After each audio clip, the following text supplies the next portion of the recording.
اللهم صل وسلم وبارك على سيدنا محمد وعلى آله وصحبه أجمعين. قبل ما نبدأ حلقة النهاردة يلا بسرعة نحط لايك للفيديو، وياريت كمان نكمل حلقة للآخر. حلقتنا النهاردة حلقة قوية جدا، متأكدة ان هي هتعجبكم. وقبل ما نبدأ بشكركم على كل التعليقات الحلوة، وبشكركم على اللايكات ودعمكم للقناة. وعايز اقول لكم اللي ما اشتركش في القناة لغاية دلوقتي يلا بسرعة، مستني ايه؟ وياريت كمان كلنا نفعل جرس الإشعارات علشان توصلنا إشعارات بكل الحلقات الجديدة. يلا بينا نبدأ الحلقة. إياد وآسر كانوا رابطين حبل ما بين الزرع في نفس المكان اللي سيف وقع فيه في الطينة. إياد كان ماسك التليفون وبيتكلم بصوت واطي. من أمام الهدف إياد يتحدث، حول، أنا مجهز اللايف. جانا كانت واقفة في وسط الزرع وكانت ماسكة تليفون هي كمان. أنا سامعاك، السحلية قربت عليك ولا لسه؟ حول. آسر كان واقف في ظهر إياد ولابس نضارة شمس سودة.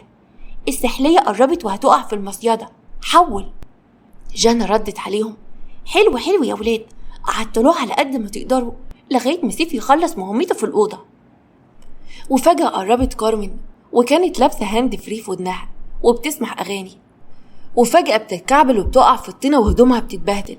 كارما بصدمة، ايه ده يا مامي، هي دي طينة ولا ايه بالظبط؟ اياد كان واقف بيضحك وقرب ناحيتها وماسك الكاميرا وكان فاتح اللايف وبيجري عليها. هلو كارمن، تحب تقولي ايه من قلب الحدث؟ يلا بسرعة، قولي وانت في الجلة كده. كارمن بصت له بصدمة وما كانتش مصدقة نفسها. احلف ان اللي انا واقعة فيها دي جلة مش طينة، اكيد لا ده جت على شعري. يا مامي حد يلحقني. اياد كان ماسك التليفون. مش وقت عياد خالص دلوقتي، ولا تصوتيش، يلا سلمي على الناس بيرحبوا بك في اللايف، وبعدين اكد لهم ان المقلب حقيقي مش زي بتوع رامز جلال. كارمن بصت له بذهول. لايف؟ هو انت كمان فاتح لايف؟ يا لهوي على الفضيحة، اقفل اللي انت فاتحه ده. آسر قرب ناحيتها واتكلم بعصبية. يقفل ايه يا بنتي؟ هو انت عبيطة؟ انت ما انتيش شايفة احنا وصلنا لكام في اللايف؟ ده احنا معانا دلوقتي 500 واحنا لسه في البداية، ده اول مرة تحصل. الظاهر ان الناس كده بتحبك قوي يا كارمن. كارمن في الوقت ده لطمت على وشها. يا نهار ابيض، 500 شافوني وانا بالشكل ده؟ منكم لله يا ولاد مراد، حسبي الله ونعم الوكيل فيكم. قامت كارمن من مكانها وجريت ودخلت على جوه، كانت عايزة تدخل أوضتها. في الوقت ده إياد وآسر كانوا واقفين وعمالين يضحكوا. جانا قربت منهم. مش وقت ضحك دلوقتي خالص، سيف لسه عندها في الأوضة، كلموه خليه ياخد حذره، السحلية رايحاله. في المطبخ أول ما قرب زين من صفصف مسكت فيه. بقى انت يا واد بتسرق البيض من العشة؟ فاكرني ان انا مش هعرف؟ عيب عليك يا زين، ده انا عداهم. بيض ايه يا ست انتي؟ اوعي كده وسيبيني، حرام عليكي، هو مفيش حد غيري في البيت ده بيتضرب ولا ايه؟ حرام عليكي بقى. في الوقت ده دخلت غزل المطبخ وحاولت ان هي تحوش ما بينهم. ما تهدي بس يا صفصف، ده يبقى زين حفيدك يا حبيبتي، افتكريه بس يا صفصوفة. بس يا بنتي خايبة، انت ما تعرفيش حاجة، ده واد بيجي كل يوم يسرق البيض بتاع الفراخ. يعني انا في الاخر بقى مقامي كده اسرق بيض الفراخ؟ الله يسامحك يا ستي. خرج زين من المطبخ وسابهم، وصفصف كانت واقفة مستغربة قوي. ايه ده، هو زعل ليه؟ زعل ان هو حرام بيض؟ انتوا عارفين البيضة بقت بكام دلوقتي؟ تحديت 4 جنيه. غزل بصت لها باستغراب. وش معنى دي بقى يا حبيبتي اللي انت فاكراها كويس قوي؟ ما انت فاقدة الذاكرة في كل حاجة، اشمعنى يعني سعر البيض اللي انت فاكراه؟ انت عبيطة، ما ده شغل وتجارتي، هو انت عايزاني اغفل عنهم ولا ايه مغفلة؟ يا خرابة عليك يا صفصف، الست دي هتشلني، وبعدين كفاياك ضرب في الواد بقى، ده من ساعة ما رجع امريكا وانت هرياه ضرب ومقالب، انت واحفادك، حرام عليك بقى. اما في الاسم دخلت هند ومعاها ادهم، بس كانت مكلبشة في ايديه جامد قوي. ادهم بخنقة، ايه يا بنتي، ايه قفشة الحرامية اللي انت ماسكاها لي دي؟ ما توعي ايدي كده، على فكرة انا حرام. اصلا انا متوترة قوي يا ادهم، قصدي يا استاذ ادهم، من البني ادم اللي احنا رايحين له ده انا غيرت رايي ومش عايزه الشنطه ولا الفلوس ولا حتى البطاقه الشخصيه. انا يا سيدي هرجع اسكندريه النهارده. انا مش فاهم انت مالك قلقانه منه كده؟ عادي يعني، ظابط يعني امان، ده امان المجتمع يا بنتي، وبعدين انا بنفسي معاكي. هند بصت له وابتسمت باستغراب. يعني ايه انت معايا؟ انا مش فاهمه، هتعمل لي ايه يعني؟ ياه، ده انا هعمل كتير طبعا، وبعدين هو يقدر يبصلك طول ما انا واقف معاك يا بنتي؟ وزي ما قلتلك انا معاكي يعني سكينه واطمئنان داخلي. يلا يا بنتي، يلا يلا ندخل له مكتبه وبطلي لعب العيال ده. دخل ادهم وهند عند مكتب يوسف. هما الاتنين كانوا واقفين قدام المكتب، ويوسف كان قاعد وبيبص في الورق ومش مديهم اي اهتمام. ادهم اول ما دخل قعد على الكرسي بثقه وحط رجل على رجل وخبط على المكتب بايده. انت يا ابني سيب الورق اللي قدامك ده، يلا انا مستعجل. هند ابتسمت بفرحه وحست ان ادهم فعلا مسيطر، اما يوسف رفع وشه عن الورق وخبط ايده على المكتب جامد. انت قاعد كده ليه؟ قوم يلا، هو ده كان صالون بيتكم ولا حاجه وانا معرفش؟ قوم اقف. ادهم بصله بصدمه وما كانش مصدق اللي بيسمعه. اقف؟ اقف ايه بس يا يوسف؟ هي هبت منك ولا ايه يا حبيبي؟ معلش يا هند، الظاهر كده ان هبت منه فعلا. يوسف بصله بخبز. هتقوم توقف ولا نزلك التخشيبه يا حلو عشان يعلموك تتكلم معايا ازاي بأدب واحترام؟ قوم يلا. ادهم امن على الكرسي وهو مصدوم وما كانش مصدق اللي بيحصل وجز على اسنانه. ماشي ماشي حضرة الظابط، قمت اهو. ممكن بقى تجيب لها الشنطه بتاعتها علشان نمشي من هنا؟ هند مسكت ايدين ادهم بحركه لا اراديه. وحياتي انا مش بحب الاقسام خالص، هات الشنطه يلا علشان نمشي. يوسف بصلهم بغيظ وسند ظهر على كرسي بكل تناكه. ايه ده يا ادهم؟ هو انت بقيت تلبس شرط الايام دي وانا معرفش؟ ادهم فهم معنى كلامه. ايه ده؟ هو احنا هنقل ادبنا ولا ايه؟ ما تتكلم عدل يا يوسف. خلاص، يبقى اللي مالكش فيه ما تتدخلش فيه، وبعدين مش انت وصلت لي الامانه؟ اتفضل بقى اتكل على الله واطلع بره، سيبها هنا لوحدها. لا طبعا، هي جايه معايا وهتمشي معايا. بطل بقى الخبث اللي في دماغك ده.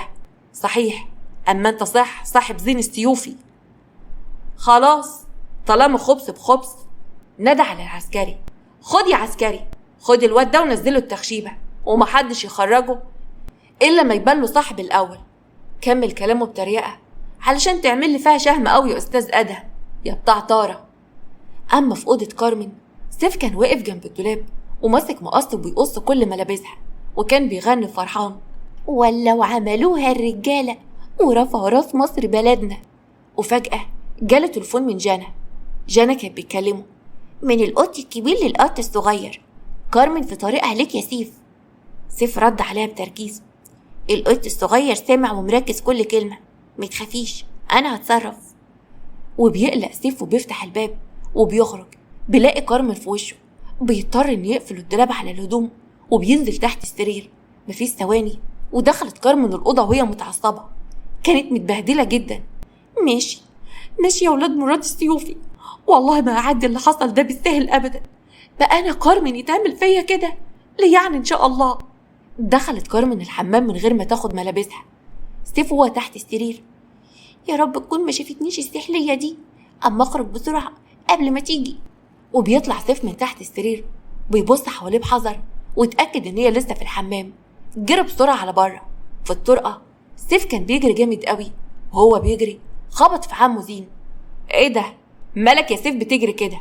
في حاجة حصلت؟ ها؟ لا مفيش حاجة حصلت خالص، ما عملتش اي حاجة، انا بس قلقت على كوكي فرايح اكلمها في التليفون علشان اطمن. ماشي يا عم الله يسهله. بقولك ايه يا سيف، انا عايزك كده تبقى مسيطر وناشف، اوعى يا ولد تسيب لها الدنيا هايصة، حط حدود من الاول.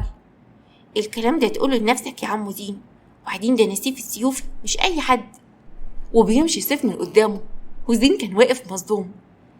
انا اقول الكلام ده لنفسي؟ يا خراب علي، ده عيال، ايه العيال دي عفاريت؟ اما في مطار القاهرة كان طارق واقف وعمال يبص في الساعة بملل مستني حد يوصل من السفر. اتفاجئ بحد بيخبطه في كتفه من ورا. لما لف لقاها أسيل. حمد لله على السلامة يا أسيل، نورت بلدك، شكلك صدقت ان انت من امريكا. أسيل بصيت له بقرف. بقولك ايه، انا مش جاية من هناك لهنا علشان اسمع منك التريقة بتاعتك دي، انا جاية علشان انت قلتلي ان انت هتحط ايدك في ايدي وهتجيب لي حق من زين السيوفي. طارق ضحك بعلو صوته. ايوه بعد ما فضحك في أمريكا وما بقتيش عارفة تعيشي هناك لوحدك. طبعا يا ست هساعدك. أسيل وقفت وربعت إيديها بخبز. أيوة، علشان انت كمان تاخد حقك من كارمن اللي رميتك واتجوزت مراد السيوفي. فاللحظة دي ملامح طارق اتغيرت وتعصب جدا، وأسيل ضحكت بتريقة. يا عيني اتعصبت يا بيبي، هو انت فاكرني لسه أسيل بتاعت زمان اللي بتسمع اهانتها بودانها وبتفضل واقفة ساكتة؟ وبصت له بتريقة. ايوه صحيح، الشنط هناك اهي، ما تنساش بقى تبقى تاخدها وانت خارج. سابته وخرجت من المطار، وطارق جابوا الشنط والحقها. اما جنب الزريبة كانوا ولاد مراد واخدين الزريبة المكان السري بتاعهم جنب الخرفان والحيوانات. كانوا مستخبيين لغاية ما الخطة بتاعت كارمن تخلص. دنيا كانت قلقانة قوي. هو سيف اتأخر كده ليه؟ يا خوف احسن تكون الست سحلية قفشته وتعمل لنا مشكلة مع مراد. جانا كانت عمالة تلعب مع الخرفان. تقفشوا ايه بس يا بنتي؟ ده سيف ده مستحيل يتقفش ابدا. ما تخافيش، ابننا ناصح وهيعرف يطلع منها. وفجأة سيف دخل عليهم الزريبة وكان فرحان جدا وبيسقف. معرفتش تقفشني، عيب عليكم يا بنات. جدع يا سيف، بجد انتوا كنتوا حيلين يا ولاد، واللايف كمان كسر الدنيا كلها. جانا كانت واقفة بتضحك، بجد منظرها كان يضحك قوي، كان يفطس من الضحك كأنها كانت طوبة وبتقع في الترعة. دنيا قالت لها ما خلاص بقى يا جانا، مش وقت الكلام ده، هزرنا بما فيه الكفاية، دلوقتي خلونا في المهم. مراد لو سأل أي حد فيكم هترد وتقول له إيه يا جانا؟ جانا بدأت تمثل الصدمة والحزن. يا بابي، معقولة تصدق عليه الكلام ده يا بابي؟ ده طنط كارمن دي أنا بحبها قوي، ده حب لها ما يتوصفش. وطت جانا راسها في الأرض وبحزن. بس أنا صعبانة عليا يا بابي إن أنت تفكر فيا بالطريقة دي، أنا زعلانة منك قوي. سيف بصلها وقعد يضحك.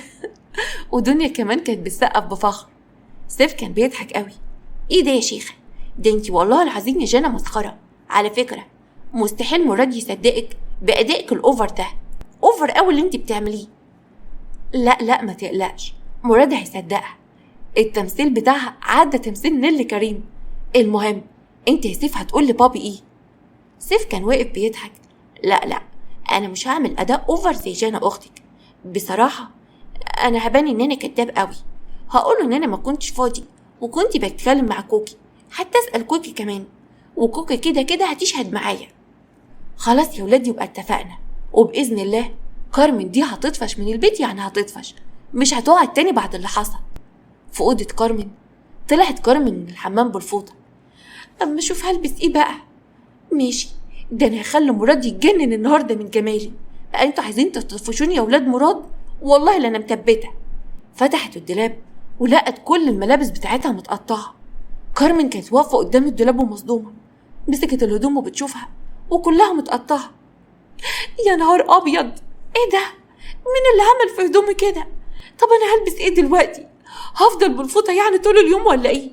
قعدت تتكلم بغيظ وحرق الدم. لا كده اللي بيحصل لي كتير قوي، الميك اب بتاعه بوظوه وهدومي كمان قصتوها. اعمل ايه بس يا ربي؟ والله ما انا هسكت. بدأت تزعق بصوت عالي. يا مراد الحقني يا مراد، تعالى والله العظيم لا اجيب لهم الشرطة.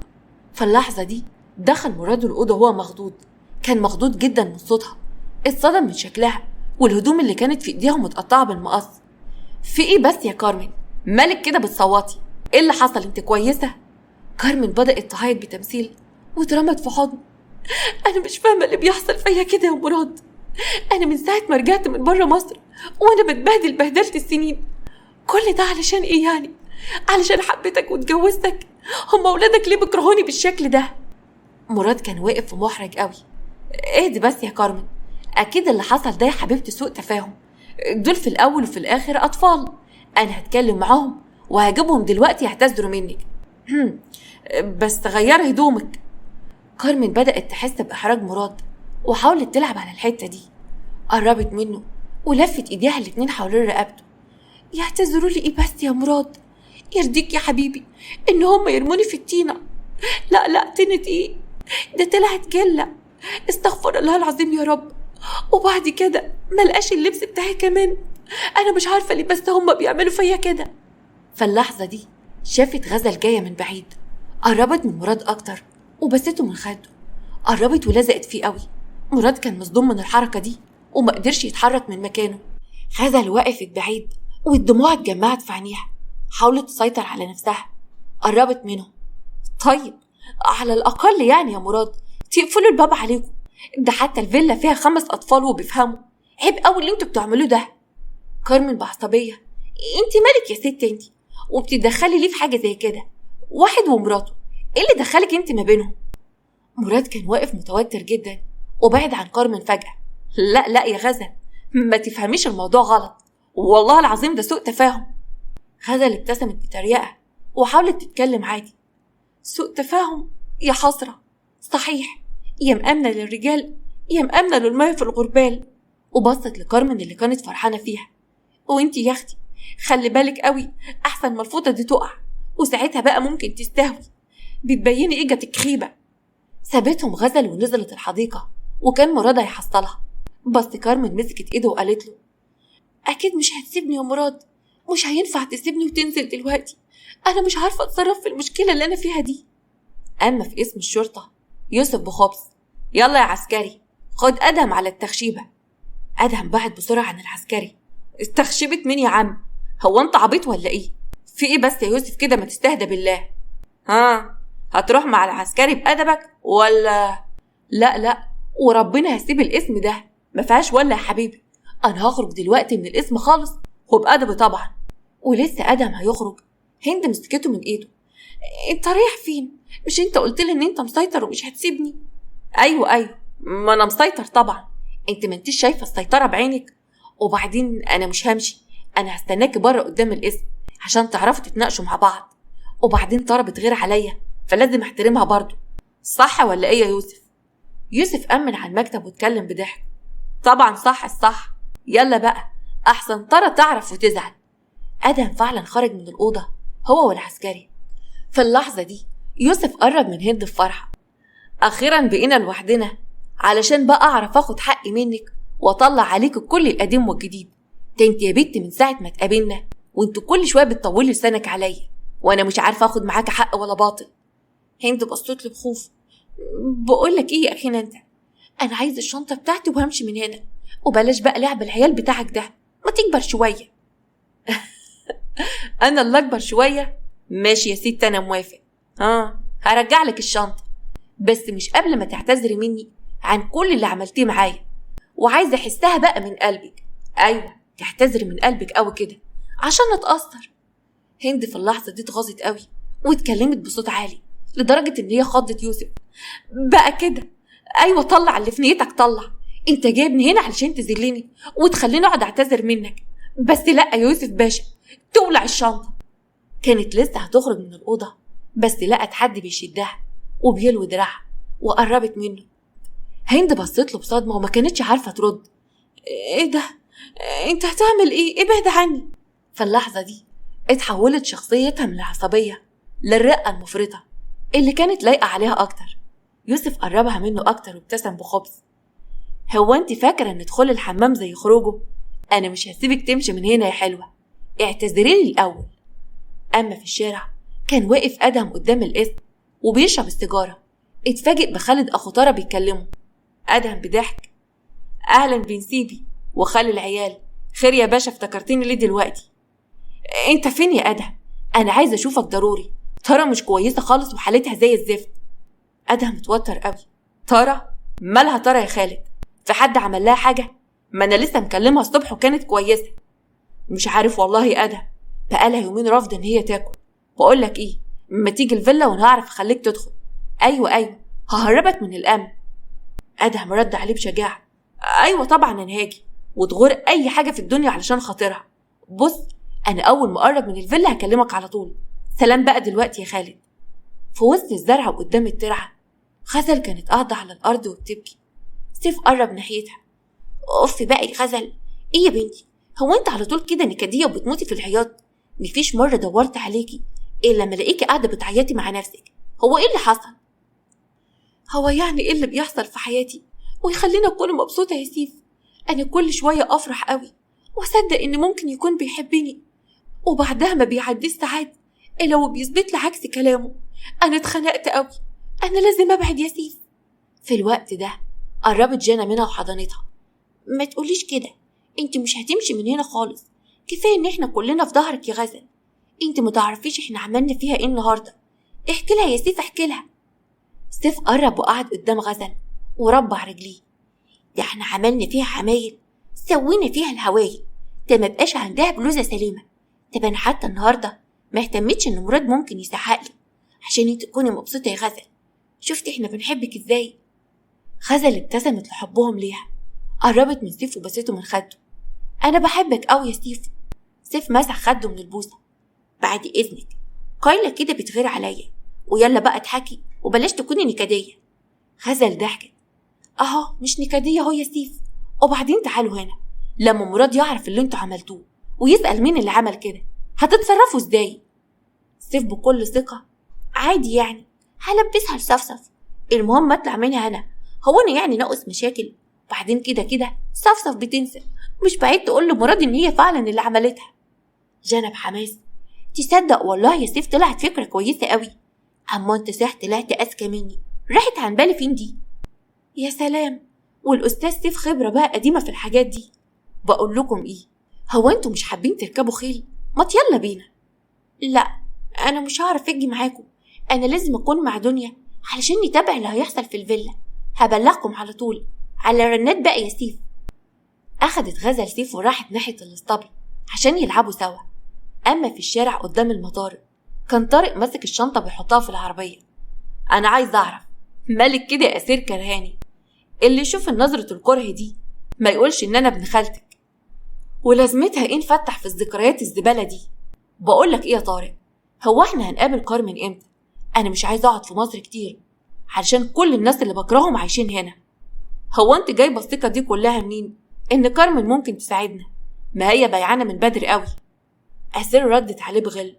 بص بقى يا طارق، احنا مفيش فينا حد احسن من التاني. زين باعني بعد ما كان بيموت في التراب اللي بمشي عليه، وكنت مخليه زي الخاتم في صباعي. وكارمن كمان، مراد باعها زمان واتجوز جميلة وخلف منها قرطة عيال. اعتقد ان هي عارفة كويس قوي انه مراد ملوش امان وهيباعها قريب، والاحسن ان هي تكون معانا وايديها في ايدينا. طارق بصلها بتركيز. اتغيرت قوي يا اسيل، ما كنتيش كده. البركة فيك، انت اللي عملته فيا ما كانش قليل يا طارق يا ابن خالتي. يلا بينا بقى، اصل انا مش حابة الوقفة في الشارع دي.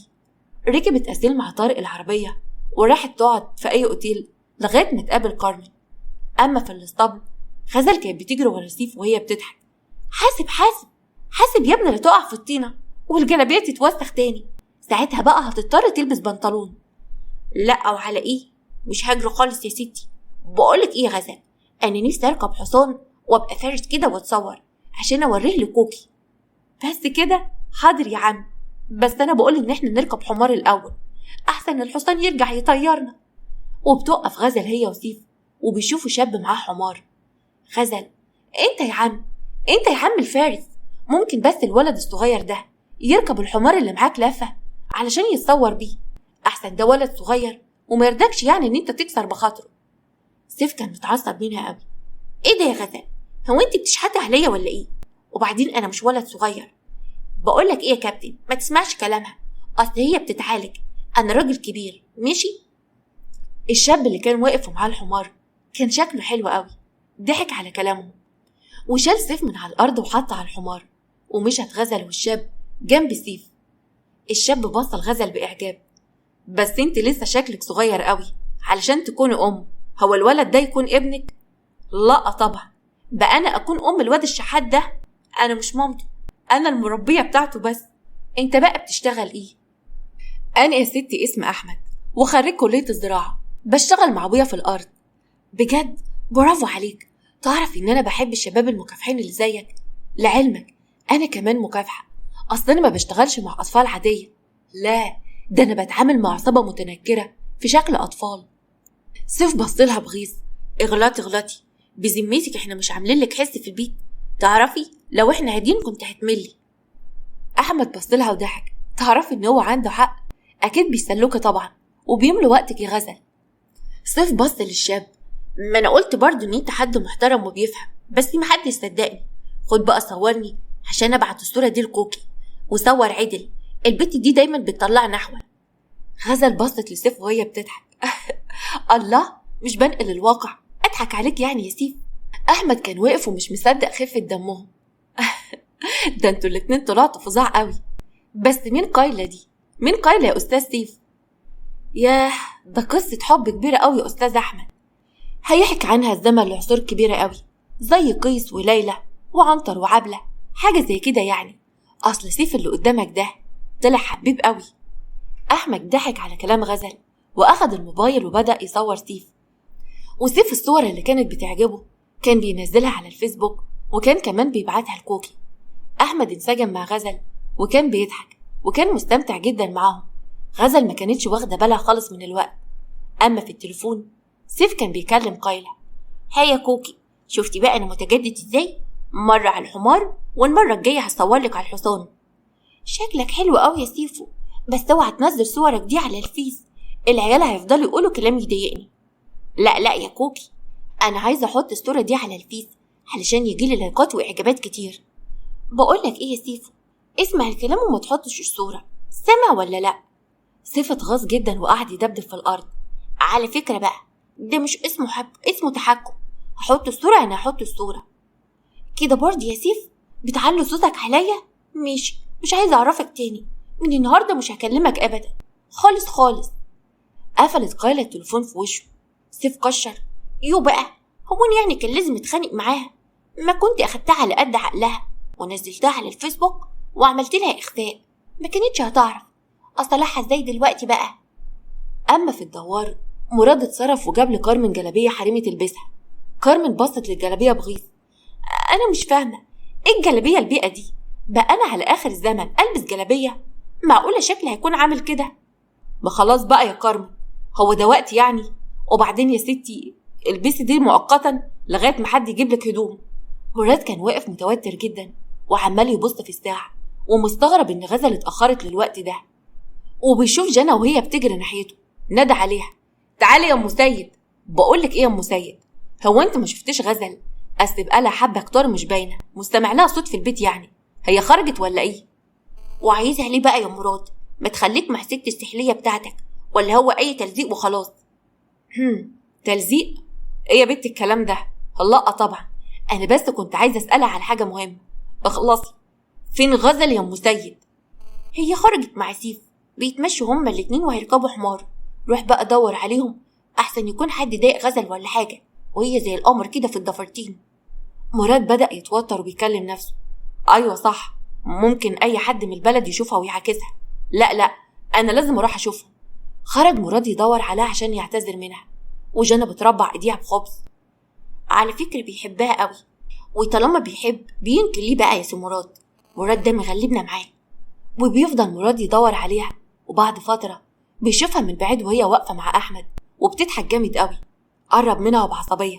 غزل، بتعملي ايه كل ده وانت بره البيت؟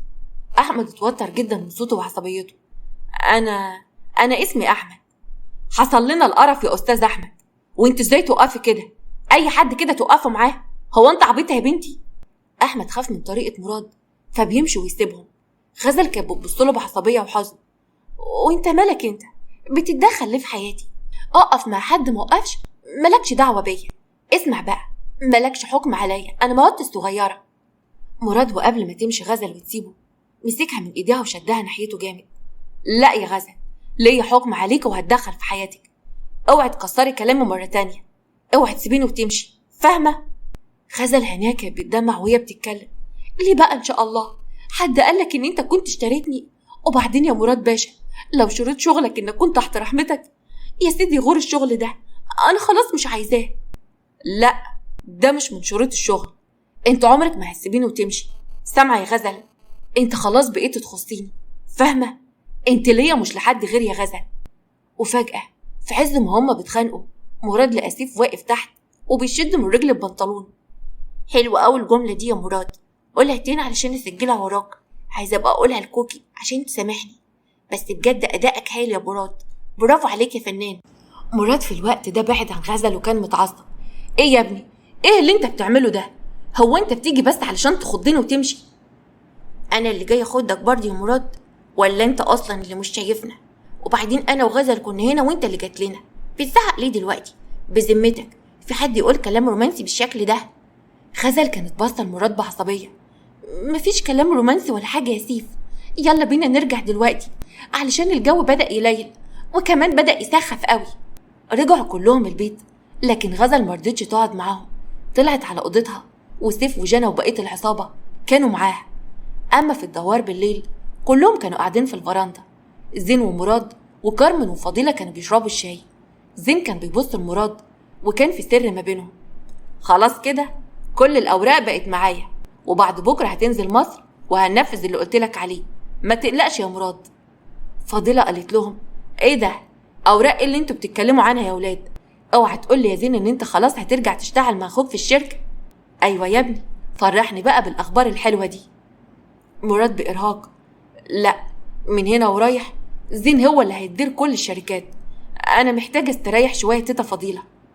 كارمن سابت كوبايه الشاي اللي في ايديها: ايه الكلام ده يا مراد؟ ترتاح يعني ايه بس يا حبيبي، ده ملك وتعبك اللي انت تعبت فيه السنين اللي فاتت دي كلها. زين بصلها وابتسم: ايه يا كارمن، وايه المشكله يعني لما يبقى تعبه؟ انا برضه اخوك كبير، اللي هيدله تعبه هيكبرهوله، هخليله الفلوس دي بدل الطقطقين وتلاته. كارمن كانت بتبصله بغل: ايوه طبعا يا زين، انت هتخاف على مصلحته قوي زي ما سبته زمان فوق ال3 سنين وسافرت امريكا. عموما انا مرهقه دلوقتي وهطلع استريح في اوضتي، تصبحوا على خير. فضيله بصت لها وهي ماشيه: يا شيخه يا رب تصبحي قرد من غير ديل، ايه البت الغلاويه دي؟ انا بجد مش طايقاها يا مراد. زين بص الفضيله: سيبك منها يا فوفه دلوقتي، غلها وكرهها مش عارفه تداريه لدرجه ان طفح على وشها. لعلمك بقى العيب مش عليها، العيب على اخويا مراد، هو اللي اتضحك عليه بسهوله واتجوز واحده زي دي. مراد بصله ومرضاش يرد، وطلع هو كمان على اوضته علشان يستريح. وبعد بشويه فضيله كمان طلعت على اوضتها، الا زين اللي فضل قاعد تحت في الفرندا لبعد نص الليل. ولما طلع اوضته وفتح الباب اتفاجئ بكارمن كانت في الاوضه وبتفتش في الحاجات بتاعته. في اوضه زين كان واقف وبيضحك. تعرفي انا استنيت تحت كل ده علشان كنت واثق ان انت هتدخلوا الاوضه بتاعتي. قعد على السرير وحط رجل على رجل واتكلم بتريقه: كويس بقى يا ست كارمن ان احنا بقينا لوحدنا علشان نعرف نتفق. تاخدي كام وتسيب اخويا مراد في حاله، تسيبيه كده من غير اي شوشره. كارمن ابتسمت بتريقه: عارف يا زين، انت من اول ما رجعت من امريكا وانا بقول لنفسي ان انا وانت ما ننفعش نكمل في نفس المكان، لازم حد فينا يمشي. قعدت على السرير وقالت له بتريقه: وانا بقى مش همشي من هنا، بس انا عندي سؤال، تفتكر لما اشتكي لمراد اخوك واقول له ان انت حاولت تضايقني هيصدقني انا ولا هيصدقك انت يا زين؟ زين اتوتر جدا من سؤالها وسكت ومعرفش يرد عليها. في اللحظه دي كارمن ضحكت بتريقه: اعتقد ان انت عرفت الاجابه. قامت كارمن وبمنتهى الغل قطعت مقدمه الجلابيه بتاعتها بايديها وخبطت راسها في الدولاب لدرجه ان جابت دم، وبدات تصرخ باعلى صوتها: الحقوني الحقوني الحقني يا مراد، الحقوني، ابعد عني يا زين، ابعد عني، ده انا مرات اخوك. استوب. تفتكروا بقى ايه اللي ممكن يحصل ما بين مراد وزين؟ ومراد هيسمعها ويلحقها وممكن يصدق كلامها ولا لا؟ علاقة مراد وغزل ممكن توصل لحد فين؟ وهل غزل هتصدق ان هو بيحبها ولا هتقرر ان هي تمشي وتسيب المكان؟ وادم لما هيروح الفيلا عند طارة ابوها ممكن يشوفه ولا ايه اللي هيحصل مع ادهم؟ وكمان الضابط يوسف وهند ايه اللي هيحصل معاهم في مركز الشرطة؟ كل ده واكتر هنعرفه مع بعض الحلقة اللي جاية، والاحداث هتكون قوية جدا، علشان كده يا ريت محدش يتأخر. وما تنسوش تعملوا لايك للفيديو واشتراك في القناة. اشوفكم بكرة على خير في حلقة جديدة ان شاء الله.